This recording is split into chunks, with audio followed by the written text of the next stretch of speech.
Hello दोस्तों, स्वागत है आपका हमारे इस चैनल में। फर्स्ट ऑफ ऑल, अगर आपने अभी तक इस चैप्टर का फर्स्ट पार्ट नहीं देखा है तो पहले ऊपर दिए गए आई बटन पर क्लिक करके आप उस पार्ट को देख लीजिए। और अगर आपने अभी तक इस चैनल को सब्सक्राइब नहीं किया है तो सब्सक्राइब कर लीजिए, साथ ही बेल आइकन को प्रेस कर लीजिए ताकि आपको नोटिफिकेशन मिलती रहे। वीडियो को एंड तक देखिएगा ताकि आपको पूरा चैप्टर क्लियरली समझ में आ सके। नेचर ऑफ इंडियन कॉन्स्टिट्यूशन, भारतीय संविधान के मुख्य लक्षण। इस टॉपिक को समझने से पहले इतिहास के कुछ पहलू जब कॉन्स्टिट्यूशन बनने जा रहा था। In between freedom struggle nationalist ने काफी विचार किया कि स्वतंत्र भारत कैसा होना चाहिए। अंडर ब्रिटिश रूल उनके द्वारा जो रूल्स बनाए गए थे वे उन्होंने खुद नहीं बनाए थे। ब्रिटिश इंडिया में आदेश देने व निर्णय लेने का अधिकार इंडियंस को नहीं था। इस प्रकार के लंबे अत्याचारी शासन के बाद नेशनलिस्ट के सामने इतना तो क्लियर था कि इंडिया को एक डेमोक्रेटिक इंडिया बनाना है, डेमोक्रेटिक कंट्री बनाना है। Everyone should be treated equally और सभी को गवर्नमेंट में पार्टिसिपेट करने का राइट होना चाहिए। नाउ अब डिसाइड ये करना था कि डेमोक्रेटिक गवर्नमेंट को इंडिया में कैसे सेटअप करें। इस गवर्नमेंट को फंक्शन करने के लिए कौन से रूल्स होने चाहिए। इन 1946 for that purpose around 300 people became member of constitution assembly. 3 साल तक कॉन्स्टिट्यूशन को बनाने के लिए मीटिंग्स होती रही। इन मेंबर्स के सामने एक बहुत बड़ा टास्क था कि हमारी कंट्री में डिफरेंट कम्युनिटीज के लोग रहते हैं, न तो इनकी लैंग्वेज एक जैसी है, न इनका कल्चर, न ही इनका रिलीजन। साथ ही साथ उस टाइम पर इंडिया पाकिस्तान का पार्टीशन ऑलमोस्ट डिसाइडेड हो चुका था और साथ ही कुछ प्रिंसली स्टेट्स अनडिसाइडेड थे कि कहाँ जाए, किधर जाए, कहाँ पर मर्ज हो, इंडिया में या पाकिस्तान में। बट इन सब के बावजूद, इन सारे इश्यूज के बावजूद उन्होंने अपनी ड्यूटीज को फुलफिल किया और देश को एक ऐसा संविधान दिया जिसमें नेशनल यूनिटी को बनाए रखते हुए विविधता के प्रति गहरा सम्मान दिखाई देता है। साथ ही साथ सोशल इकोनॉमिक रिफॉर्म्स के जरिए गरीबी उन्मूलन का निर्णय उन्होंने लिया और क्रूशियल रोल होना चाहिए जनता का रिप्रेजेंटेटिव को चुनने में, इस पर भी उन्होंने काफी जोर दिया। फेडरलिज्म, संघवाद। फेडरलिज्म का मतलब है देश में एक से ज्यादा स्तर की सरकारों का होना। इंडिया में इतनी सारी कम्युनिटीज होने का सीधा मतलब था कि ऐसा सिस्टम डेवलप करना होगा कि राजधानी दिल्ली में बैठे मुट्ठी भर लोग ही पूरे देश के फैसले न ले सकें। In our country we have 3 tier system: central government, state government, panchayati raj. Central government राष्ट्रीय महत्व के सवालों पर कानून बनाती है और सभी राज्यों को केंद्र सरकार द्वारा बनाए गए कानूनों को मानना पड़ता है। स्टेट गवर्नमेंट सेंट्रल गवर्नमेंट की रिप्रेजेंटेटिव नहीं होती, उन्हें भी कॉन्स्टिट्यूशन से अपनी ताकत और अधिकार मिलते हैं। कुछ मुद्दों पर फैसले लेने का स्वायत्त अधिकार सेंट्रल गवर्नमेंट को भी प्राप्त है। पंचायती राज व्यवस्था की स्थापना इसलिए की गई ताकि इलाकों के हिसाब से भी अलग से फैसले लिए जा सकें। कॉन्स्टिट्यूशन में प्रॉपर तरीके से कुछ लिस्ट्स बनाई गई हैं जिसमें बताया गया है कि कौन से स्तर की सरकार किन मुद्दों पर कानून बना सकती है। साथ ही यह भी तय करता है कि प्रत्येक स्तर की सरकार अपने कार्यों के लिए पैसे का अरेंजमेंट कहाँ से करेगी और इंडिया के सारे लोग इन सभी स्तर की सरकारों द्वारा बनाए गए लॉज एंड पॉलिसी के अंडर आते हैं। कॉन्स्टिट्यूशन का नेक्स्ट की फीचर है पार्लियामेंट फॉर्म ऑफ गवर्नमेंट, संसदीय शासन प्रणाली। Universal adult franchise provision gives A right of voting every adult citizen of India. Bharat के सभी वयस्क नागरिकों को वोटिंग करने का राइट दिलाता है ये प्रोविजन। अब इस प्रोविजन को लाने के पीछे मोटिव क्या था, इस प्रोविजन से देश को क्या बेनिफिट्स मिलेंगे। सबसे पहले तो डेमोक्रेटिक थिंकिंग को बढ़ावा मिलेगा, इक्वलिटी को बढ़ावा मिलेगा, डायरेक्ट रोल होगा जनता का फॉर चूजिंग दियर रिप्रेजेंटेटिव, और every person can contest in election. कोई भी पर्सन इलेक्शन में कॉन्टेस्ट ले सकता है, भाग ले सकता है, चाहे उसका सोशल बैकग्राउंड कैसा भी क्यों न हो।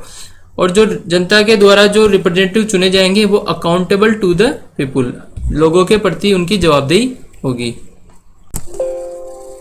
नेक्स्ट की पिक्चर है सेपरेशन ऑफ पावर, शक्तियों का बंटवारा।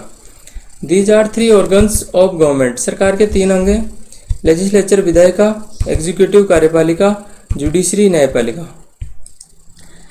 लेजिस्लेचर में जनता के द्वारा इलेक्टेड रिप्रेजेंटेटिव आते हैं जो कानून बनाते हैं।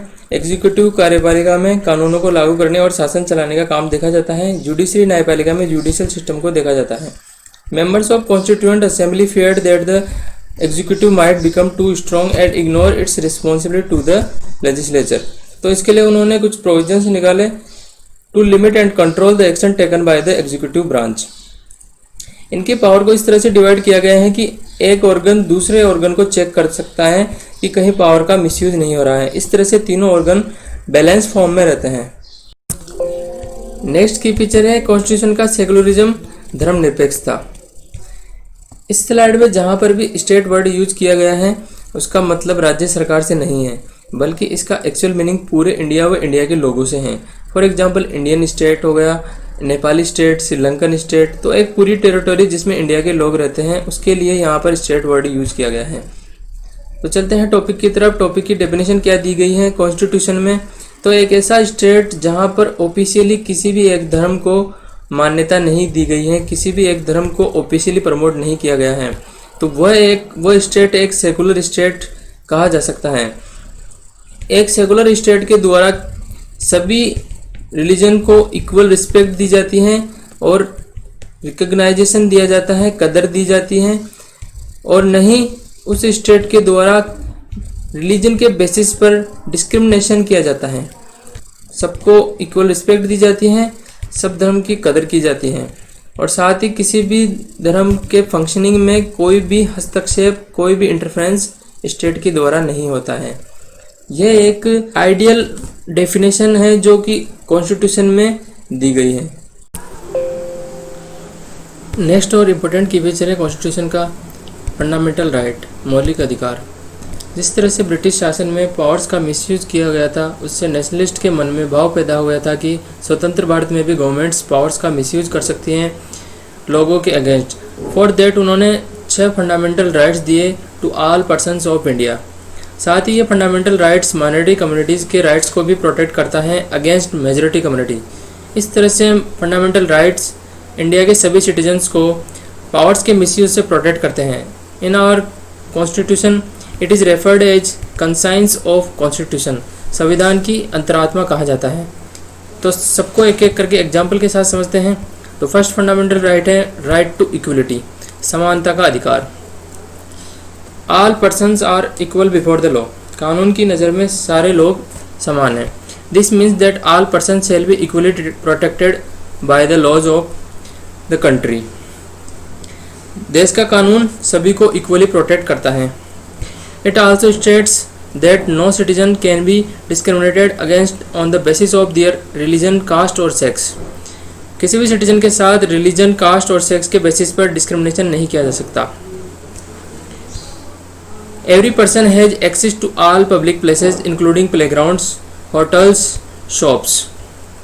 भी लोगों को एक्सेस मिलेगा ऑल पब्लिक प्लेसेस, खेल के मैदान हो, चाहे वो होटल्स हो, चाहे वो शॉप्स हो। The state cannot discriminate against anyone in matters of employment. रोजगार के मामलों में कोई भी किसी के साथ भी डिस्क्रिमिनेशन नहीं करेगा। Next example of violation of rights. Right to equality violation के कुछ एग्जाम्पल्स हैं, जैसे if the government decides not to promote an officer of armed forces for being a woman. एक आर्म्ड फोर्सेज में एक ऑफिसर है, उसको प्रमोट नहीं करना चाहती है गवर्नमेंट क्योंकि वो एक वुमेन है, तो ये भी एक तरह से राइट टू इक्वलिटी का वायलेशन हो गया। इसी तरह से डोमेस्टिक वायलेंस भी राइट टू इक्वलिटी के वायलेशन का एक एग्जांपल है। नेक्स्ट फंडामेंटल राइट है स्वतंत्रता का अधिकार, राइट टू फ्रीडम। अब इस फंडामेंटल राइट में कौन कौन सी चीज़ें इंक्लूड की गई है। The first one is the right to freedom of speech and expression, बोलने की स्वतंत्रता और अभिव्यक्ति का अधिकार। The right to form association, संगठन बनाने का अधिकार। The right to move freely and reside in any part of the country, देश के किसी भाग में आने जाने और रहने का अधिकार। And the right to practice any profession, occupation और बिजनेस, कोई भी व्यवसाय, पैसा या कारोबार करने का अधिकार शामिल है। अब एक एग्जाम्पल के तौर पे समझते हैं कि इस फंडामेंटल राइट का वायलेशन कैसे होता है। If a politician in one state decides to not allow labourers from other state to work in his state, यदि किसी राज्य का कोई नेता दूसरे राज्यों के लोगों को अपने राज्य में काम करने से रोकता है तो स्वतंत्रता के अधिकार का उल्लंघन होता है। नेक्स्ट फंडामेंटल राइट है धार्मिक स्वतंत्रता का अधिकार, right to freedom of religion. Religious freedom is provided to all citizen, सभी नागरिकों को धार्मिक स्वतंत्रता का अधिकार है। इस फंडामेंटल राइट में कहा गया है कि every person has the right to practice, profess and propagate the religion of their choice. प्रत्येक नागरिक अपनी इच्छा के अनुसार किसी भी धर्म को अपनाने, उसका प्रचार प्रसार करने का अधिकार रखता है। अगर इस फंडामेंटल राइट के वायलेशन के तरफ देखें तो for example Pakistan violates universal declaration of human rights, right to freedom of religion. कुछ रिपोर्ट्स के मुताबिक पाकिस्तान में हिंदुओं का जबरन धर्म परिवर्तन करा दिया गया। तो ये सिचुएशन धार्मिक स्वतंत्रता के अधिकार का उल्लंघन करती है। नेक्स्ट फंडामेंटल राइट है शोषण के विरुद्ध अधिकार, right against exploitation. In this fundamental right human trafficking, मानव व्यापार, फोर्स्ड लेबर, फोर्सफुली मजदूरी करवाना and employment of children under 14 year of age, 14 वर्ष से कम उम्र के बच्चों को मजदूरी पर रखना कानूनन अपराध है। For example, if A 13 year old child is working in A factory manufacturing carpet, this situation violets fundamental rights. Next fundamental right है सांस्कृतिक और शैक्षणिक अधिकार, cultural and educational rights. The constitution states that, constitution में बताया गया है कि दैट ऑल माइनॉरिटीज रिलीजियस और linguistic can set up their own educational institution, सभी अल्पसंख्यक समुदाय धार्मिक या भाषाई शैक्षणिक संस्थान खोल सकती हैं in order to preserve and develop their own culture, अपनी संस्कृति की रक्षा और विकास के लिए वे अपने अपने एजुकेशनल इंस्टीट्यूशन खोल सकते हैं। राइट टू एजुकेशनल एक्ट भी इसी फंडामेंटल राइट के अंडर आता है। अगर इस फंडामेंटल राइट का वोलेशन का एक एग्जांपल देखें, if a group of people are not given permission to open a Telugu medium school in Rajasthan, किसी जनसमूह को राजस्थान में तेलुगु माध्यम का स्कूल खोलने की अनुमति नहीं दी जाती है, तो इस फंडामेंटल राइट का वोलेशन होगा। सबसे लास्ट फंडामेंटल राइट है संवैधानिक उपचार का अधिकार, राइट टू कॉन्स्टिट्यूशनल रेमेडीज। ये सबसे इम्पोर्टेंट फंडामेंटल राइट है क्योंकि इसके बिना बाकी सभी फंडामेंटल राइट का कोई गारंटी नहीं है। This allows citizens to move the court if they believe that any of their fundamental rights have been violated by the state. यदि किसी नागरिक, किसी भी सिटीजन को लगता है कि उसके किसी फंडामेंटल राइट का वायलेशन हुआ है, तो वह इस फंडामेंटल राइट का सहारा लेकर कोर्ट जा सकता है। It is not just a constitutional right but also fundamental right, without this there would be no guarantee of other fundamental right. तो इस वजह से ये सबसे इम्पोर्टेंट फंडामेंटल राइट है।